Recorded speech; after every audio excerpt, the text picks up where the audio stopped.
ipinagdiriwang po natin ang kapistahan ng mga banal na sanggol na sa kanilang walang kamalayan ay naging martir, ang mga kabataang pinapatay ni Haring Herodes. Sa ngalan ng Ama, ng Anak, ng Espiritu Santo. Amen. Sumayin niyo ang Panginoon. At sumaiyo rin. Mga kapatid, aminin natin ang ating mga kasalanan upang tayo maging marapat gumanap sa banal na pagdiriwang ng misang ito. Inaamin ko sa makapangyarihang Diyos at sa inyong mga kapatid na lubha ako nagkasala sa isip, sa salita at sa gawa at sa aking pagkukulang. Kaya sinasamo ko sa mahal na Birheng Maria, sa lahat ng mga anghel at mga banal, at sa inyong mga kapatid na ako'y panalangin sa Panginoong ating Diyos. Kawaan tayo ng makapangyarihang Diyos, patawarin tayo sa ating mga kasalanan, at patnubayan tayo sa buhay na walang hanggan. Amen.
Sa lupa'y kapayapaan, sa mga taong kinalulugdan niya, pinupuri ka namin, karangal ka namin, pinasamba ka namin, pagpilitan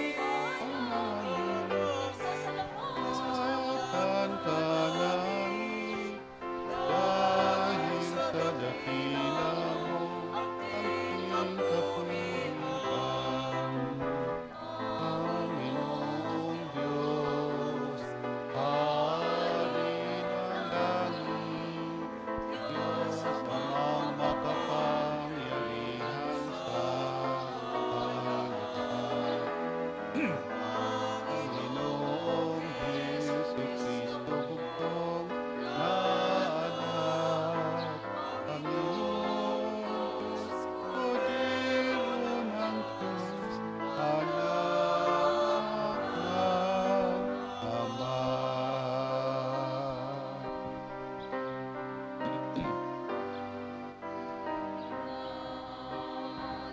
Na nag-aalip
ang taas-taas kasama ng Espiritu Santo,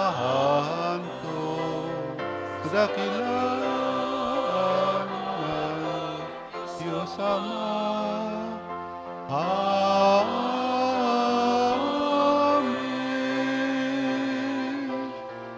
Amen.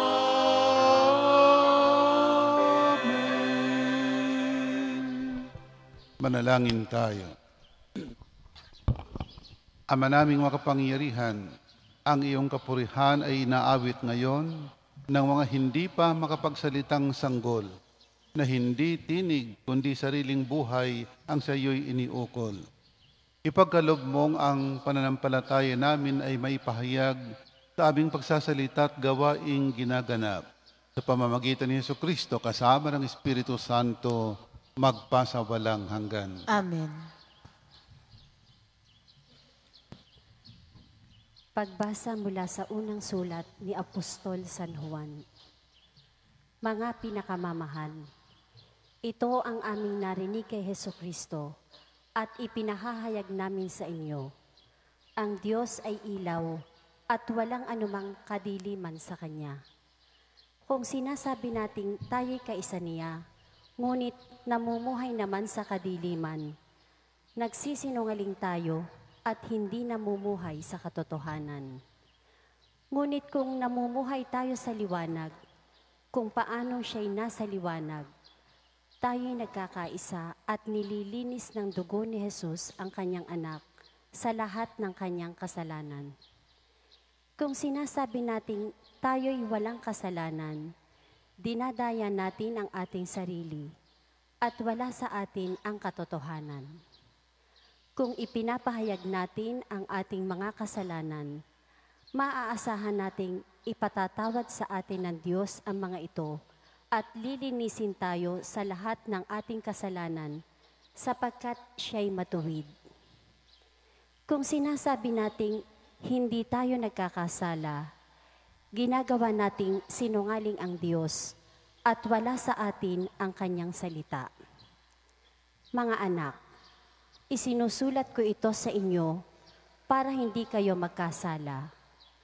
Ngunit kung magkasala ang sinuman, may tagapamagitan tayo sa Ama, at iyay si Jesucristo, ang walang sala. Sapagkat si Kristo ang handog sa ikapagpapatawad ng mga kasalanan natin at kasalanan din ng lahat ng tao. Ang salita ng Diyos. Salamat sa Diyos. Salmong tugunan. Tayo'y ibong nakatakas nang ang bitag ay mawasak. Tayo'y ibong nakatakas na ang bitag ay mawasak. Kung ang Panginoong Diyos sa amin ay di pumanig, noong kami sa lakayin ng kaaway na malupit, maaaring kami noon ay nilulon na ng buhay sa silakbo ng damdamin at matinding kagalitan. Tayo'y ibong nakatakas na ang bitag ay mawasak. Maaaring kami nooy natangay na niyong agos, naanod sa karagatat, tuloy-tuloy na nalunod. Sa lakas ng agos nooy nalunod nga kaming lubos. Tayo'y ibong nakatakas na ang bitag ay mawasak. Nang ang bitag ay mawasak, lubos tayong nakalaya. Tulong nating kailangan ay sa poon nagmumula. Pagkat itong lupa't langit, tanging siya ang lumikha. Tayo'y ibong nakatakas na ang bitag ay mawasak.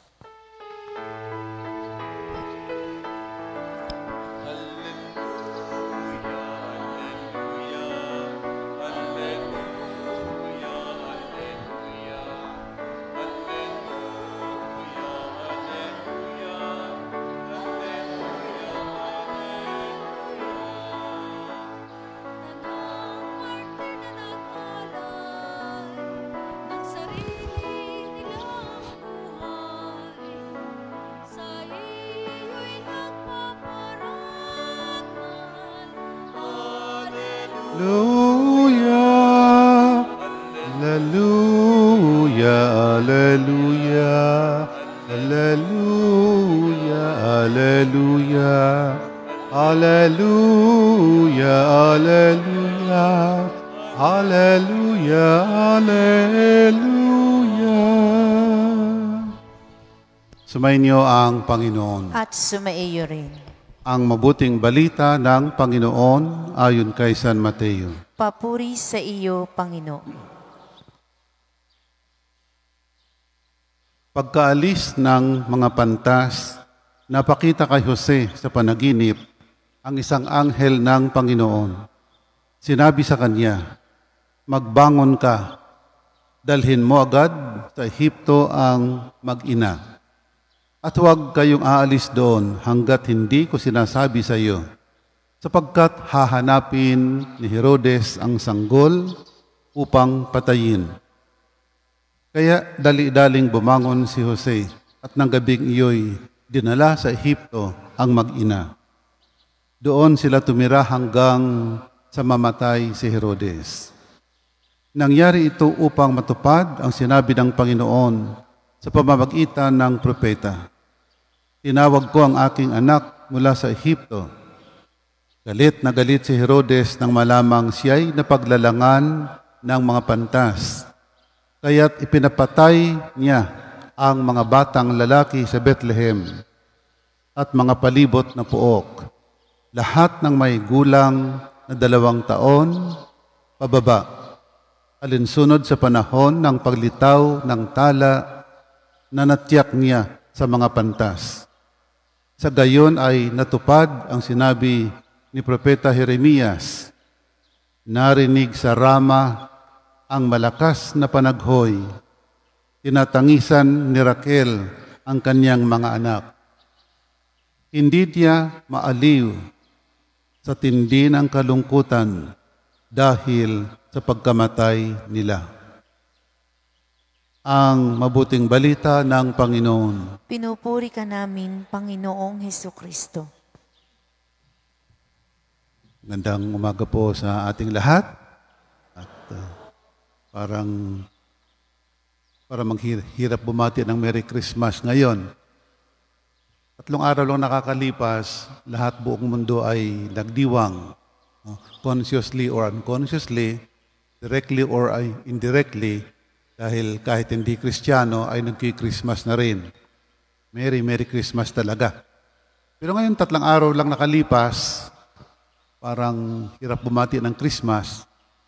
Pag naaalaala natin yung mga batang pinatay upang maligtas o hindi upang maligtas dahil sa galit ng isang tao lamang. Ayon sa mga historians, yung bilang ng mga bata na pinatay ay humigit more or less 100,000. Walang exact figure, pero napakarami sapagkat buong Bethlehem at mga karatig kanayunan ng Bethlehem dahil lang sa pagkaganid ng isang tao. Ngayong umaga, pagnilayan natin ang 3 bagay. Una, yung dahilan kung bakit namatay yung mga kabataang iyon. Pangalawa, yung kanilang kamatayan mismo. At ang pangatlo, ang epekto o ang nangyari o ang effect pagkatapos silang mamatay sa side ng mga magulang ng mga ina. Una, si Haring Herodes ay siyang pinakaunang Herodes. Marami ho kasing Herodes sa Biblia eh. Yung pinakaunang hari na Herodes. Kaya nagkaroon siya ng mentality na ayaw niyang siya ipalitan. Ayaw niyang ibigay yung paghahari sa ibang tao. Tawag natin dito ay greed or lust for power. Ganyan kasi ang tao eh. Pag nabigyan mo ng kaunting kapangyarihan, ay gusto'y kapangyarihan pa rin. At ang lahat ay ginagawa para makapanatili sa kapangyarihan. Parang mga politicians natin. Pag nakatikim ng poder, lahat ginagawa kahit masama para lang manatili sa kapangyarihan. So, pananatili sa kapangyarihan ang dahilan kung bakit nagawa ni Herodes yun. ayaw niyang siya magkaroon ng kapalit. Katunayan, si Herodes pinapatay niya ang kanyang mga anak, pinapatay niya ang kanyang mga asawa. Every time mayroon siyang naririnig na kung mayroon siyang pagdududa na kung isang anak niya o isa sa mga asawa niya ay gustong magiging hari din balang araw. Lahat pinapatay niya. Lahat ng kanyang asawa, lahat ng kanyang mga anak, pinapatay ni Herodes. Yun pa kayang mga batang sanggol. Yung pa kayang mga batang sanggol. Simply because of the greed for power. Greed for power. Pinapatay ang mga kabataang ito. Hundreds and thousands of them. Pangalawa, yung kamatayan mismo ng mga kabataan. Ang tawag po natin sa piyesta ngayon ay Holy Innocents Day. Sila ay mga martir, not in the category ng mga martir natin na pinatay dahil sa kanilang pananampalataya, sa kanilang paninindigan, kundi sila'y sa kanilang kamalayan. Ang pagkamartir kasi kuminsan ay consciously or unconsciously namamatay ka para sa iyong pananampalataya. Pangatlo, at ang pinakamatindi, yung hapis o hinagpis ng mga ina. Dahil sa pagkaganid ng isang tao, libo-libong mga bata ang namatay o pinatay, pero higit pang libo-libong magulang because every child had 2 parents, 2 times 2. So kung 100,000 yung mga batang pinatay, 200,000 magulang yung naghihinagpis. Naghihinagpis. Ngayong araw po, maganda ang magsaya, no? Pero huwag natin kalilimutan na upang maligtas yung si Jesus ay mayroong mga libo-libong mga kabataan na pinatay din. Pag nagninilay po tayo, huwag natin pagnilayan na ito'y nangyari nung unang panahon lamang. Sapagkat magpahanggang ngayon, exactly the same thing is happening. Consciously or unconsciously, directly or indirectly. Marami sa mga tao ngayon, mga nasa kapangyarihan, upang mapanatili sila sa kapangyarihan, hindi ba nila direktang pinapatay ang mga kabataan, parang pinapatay na rin. When you deprive the poor of what belongs to them. Pag dinideprive mo yung mga pamilya na hindi ibinibigay sa kanila yung dapat ibigay sa kanila, parang pinapatay mo na rin ang mga pamilyang yun. Especially mga kabataang within the families na nadideprive ng dapat ay nasa kanila. Imulat natin ang ating mga mata. Maraming Herodes ngayon. Maraming Herodes ngayon na dahil sa kapangyarihan, kumakapit sa kapangyarihan, lahat ay ginagawa, hindi man direktang pumapatay ng tao, halos pinapatay na rin. Kung sinasabi kong, by depriving the families or people of what belongs to them, parang pinapatay mo na rin ang mga taong ito. Kaya po, habang tayo po nagdidiwang sa pagsilang ng ating Panginoon, sa pagsilang ng isang Panginoon, isang bata, huwag nating kalilimutan na libo-libong mga kabataan ang pinaghinagpisan ng kanilang mga magulang. Pagnilayan po natin na sanay yung mga Herodes, no? Na sanay yung mga Herodes ay matuto rin, no? Sanay ang mga Herodes sa panahon natin ngayon ay mabawas-bawasan. 6 yata ang naging Herodes sa Biblia. Ito ang pinakauna, ang pinakaganid, pinakabaliw, no? Pinakamabagsik na Herodes. Maraming Herodes, ipanalangin natin na sanay wala na mga batang mamamatay dahil lamang sa pagkaganid, pagkasakim ng mga Herodes sa ating lipunan ngayon. Sa ngalan ng Ama, ng Anak, ng Espiritu Santo. Amen. Amen. Isinilang si Kristong ating Panginoon sa isang mundong winasak ng kasalanan, ang kalupitang umangkin sa buhay ng mga banal na sanggol, at kalaunay nagdala sa Kanya sa krus. Manalangin tayo para sa mundong ito na nawasak, ngunit tinubos ng sakripisyo ng pag-ibig ng mga walang malay, ating idalangin.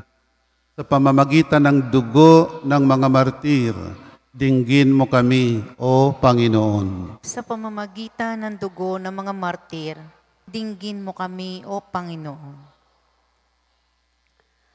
Ang mga batang hindi pa naisisilang, naway iligtas ni Kristo na isilang bago bilang ating tagapagligtas. Manalangin tayo sa Panginoon. Sa pamamagitan ng dugo ng mga martir, dinggin mo kami, O Panginoon.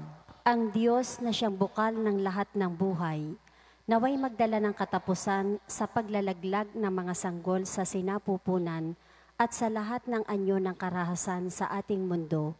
Manalangin tayo sa Panginoon. Sa pamamagitan ng dugo ng mga martir, dinggin mo kami, O Panginoon. Tayo naway makapagtatag ng isang lipunan ng pag-ibig at katarungan na nakabatay sa paggalang sa buhay ng bawat tao. Manalangin tayo sa Panginoon. Sa pamamagitan ng dugo ng mga martir, dinggin mo kami, O Panginoon. Ang Diyos na nagsugo ng kanyang anak upang magligtas at hindi upang magpahamak, naway siya ring humipo sa puso ng lahat ng nagpapalaglag ng sanggol sa kanilang sinapupunan at pagkalooban sila ng biyaya ng pagsisisi at pagbabago. Manalangin tayo sa Panginoon. Sa pamamagitan ng dugo ng mga martir, dinggin mo kami, O Panginoon. Ang lahat ng batang hindi naisilang dahil sa paglalaglag sa kanila mula sa sinapupunan ng kanilang mga ina, naway tanggapin sa walang hanggang tirahang inihanda sa langit para sa kanila.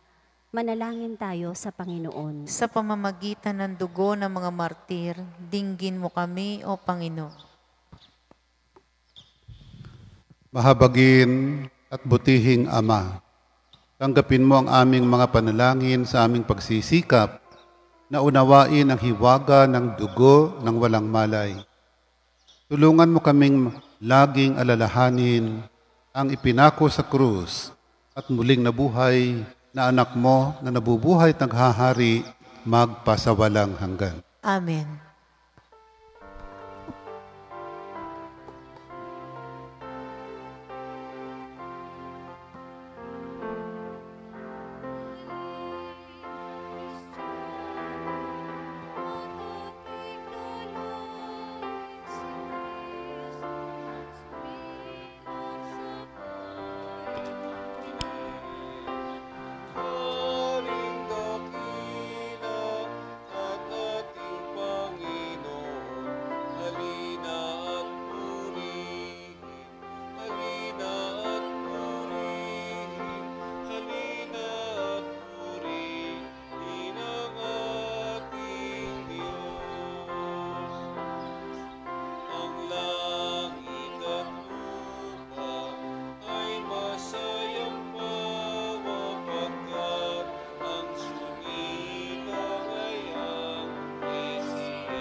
Kapuri-puri ka Diyos amang lumikha sa sanlibutan, sa iyong kagandahang loob narito mamaya alay.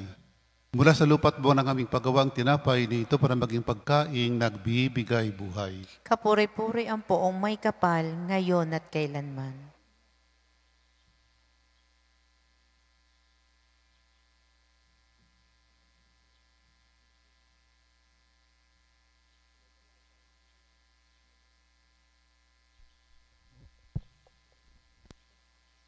Kapuri-puri ka Diyos amang lumikha sa sanlibutan, sa iyong kagandahang loob narito mamaya alay.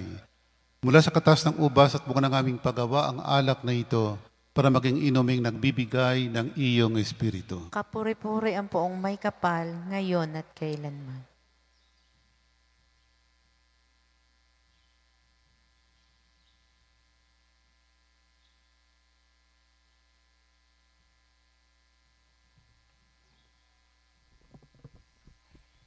Manalangin kayo mga kapatid upang paghahain natin ay kalugdan ng Diyos, Amang makapangyarihan. Tanggapin nawa ng Panginoon itong paghahain sa iyong mga kamay, sa kapurihan niya at karangalan sa ating kapakinabangan at sa buong sambayanan niyang banal.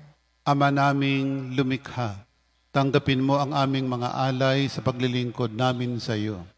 At dalisayin mo kami, pakundangan sa paghahaing ito, na nagdudulot ng iyong lugod sa mga sanggol na namatay para sa anak mo, na siyang namamagitan kasama ng Espiritu Santo magpasawalang hanggan. Amen.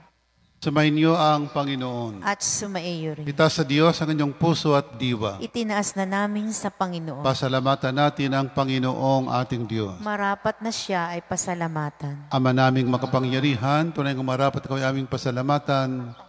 Ngayong aming kagalaka, Pinagdiriwang namin ang pagkamartir ng mga batang walang kamalay-malay. Sila'y kapanalig naming may paninindigan na ikaw ay pahayag kahit sila'y mamatay. Sapagkat minarapat mong kanilang matularan ng iyong anak na naghain ng sariling buhay. Tulad ng naganap sa iyong anak, ang dugo ng mga martir ay dumanak, hindi dahil sa katatagang likas, kundi dahil sa iyong bigay na lakas.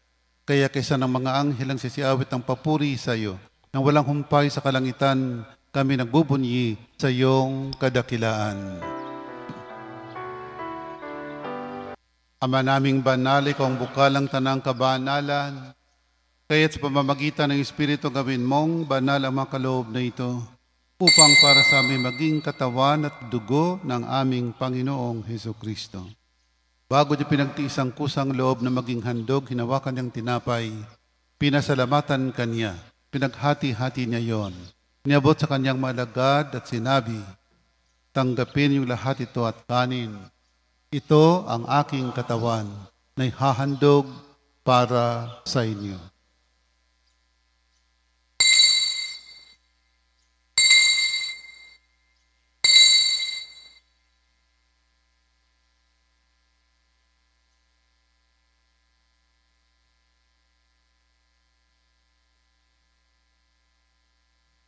Gayon din naman, nung matapos ang hapunan, hinawakan niyang kalis. Muli kanyang pinasalamatan. Niabot niya ang kalis sa kanyang malagad at sinabi, tanggapin yung lahat ito at inumin. Ito ang kalis ng aking dugo ng bago at walang hanggang tipan. Ang aking dugo ni bubuhos para sa inyo at para sa lahat sa kapagpapatawad ng mga kasalanan. Gawin ninyo ito sa pag-alaala sa akin.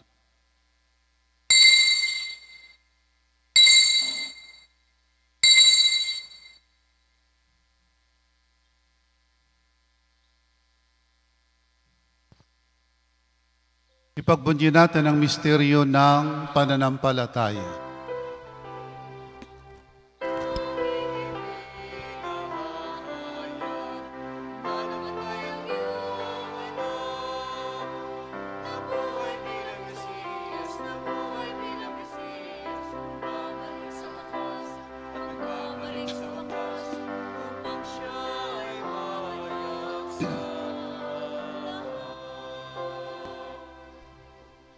Ama, ang ginagawa na ngayon ng pag-alala sa pagkamatay at muling pagkabuhay ng iyong anak, kaya tiniaalay namin siyang tinapay ng bibigay buhay at ang kalis na nagkakaloob ng kaligtasan.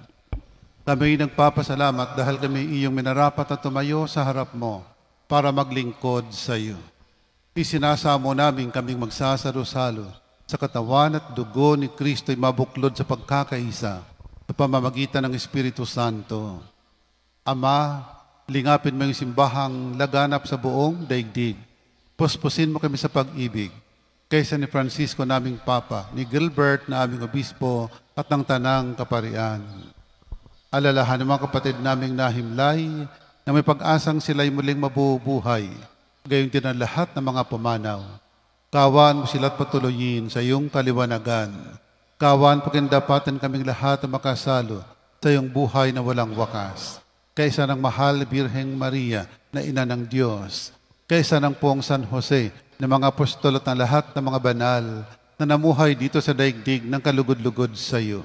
May pagdiwang nawa namin ang pagpupuri sa kararangal mo sa pamamagitan ng iyong anak na aming Panginoong Hesukristo. Sa pamamagitan ni Kristo, kasama niya at sa Kanya, ang lahat ng parangal at papuri ay sa iyo, Diyos amang makapangyarihan, kasama ng Espiritu Santo, magpasawalang hanggan.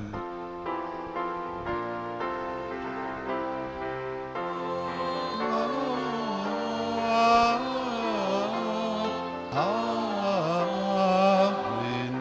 Amen.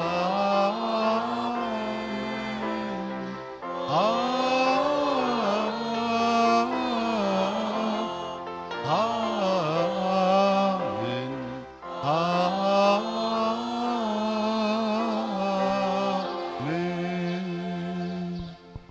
Sa tagubili ng nakagagaling na utos at turo ni Jesus na Panginoon natin ni Diyos, ipahayag natin ng lakas loob.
Masama.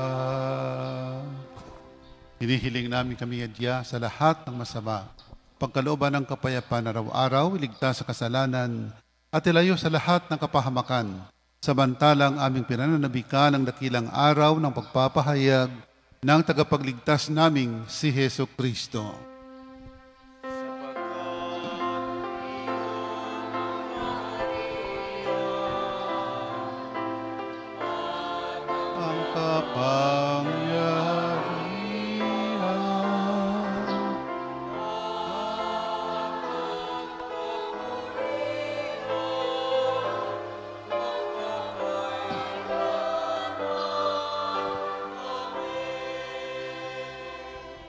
Panginoong Jesucristo, sinabi mo sa mga apostol, kapayapaan ang iniiwan ko sa inyo.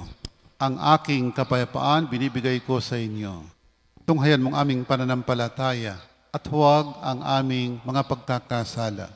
Pagkalooban mo kami ng kapayapaan at pagkakaisa ayon sa iyong kalooban, kasama ng Espiritu Santo, magpasawalang hanggan. Amen. Ang kapayapaan ng Panginoon ay laging sumainyo. At sumaiyo rin. Magbigayan po tayo ng kapayapaan sa isa't isa. Peace be with you.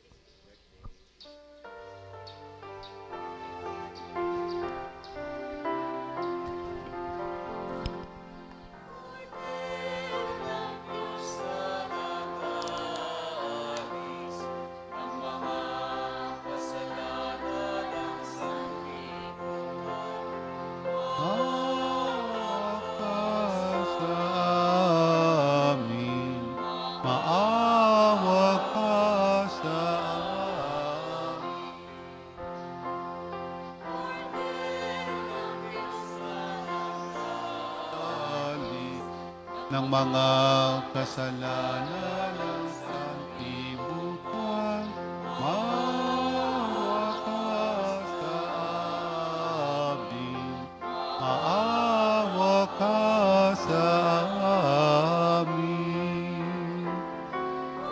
Biro ng Diyos na nag-aalis ng mga kasalanan ng sanlibutan, ipagkaloob mo amin ang kapayapaan.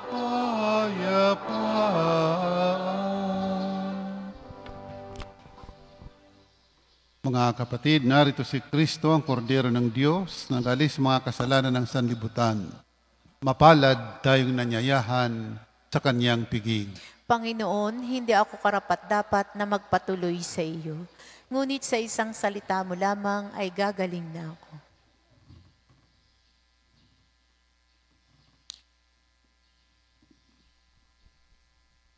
Ang katawan ni Kristo. Amen.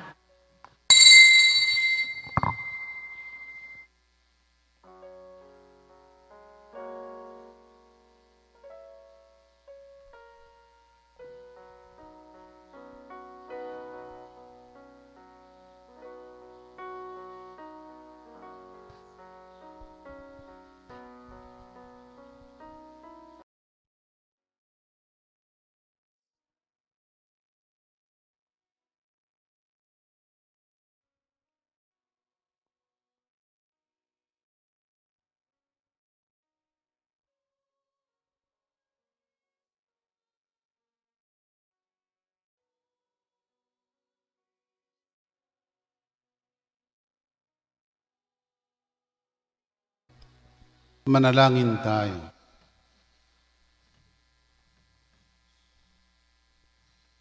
Ama naming mapagmahal, ang masaganang batis ng iyong buhay at kaligtasan ay padaluyin mo sa mga nakikinabang sa banal na kapistahan ng mga hindi pa man makapagsalita para ang iyong anak ay papurihan. Ngunit kanya nang pinutungan sa langit, pakundangan sa kanyang pagsilang. Bilang tagapamagitan kasama ng Espiritu Santo, magpasawalang hanggan. Amen. Sumainyo ang Panginoon. At sumaiyo rin. Pagpalain ko ng makapangyarihang Diyos, Ama, Anak at Espiritu Santo. Amen. Tapos na po ang ating pagdiriwang, humayo kayo mapayapa upang ang Panginoon ay mahalin at paglingkuran. Salamat sa